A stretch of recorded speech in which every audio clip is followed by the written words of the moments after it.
একটি সেফটি বেল্টের জন্য একজন শ্রমিক উপর থেকে পড়ে গিয়ে সে পঙ্গুত্ব বরণ করে, হয়তোবা নিহত হন।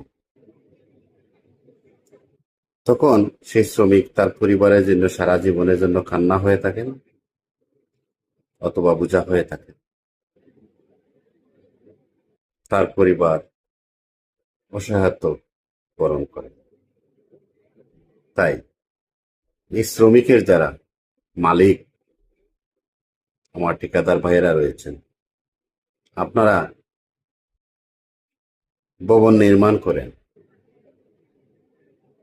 লক্ষ লক্ষ টাকার কাজ করেন, সেখানে প্রথমেই শ্রমিকের নিরাপত্তার কথা চিন্তা করবেন।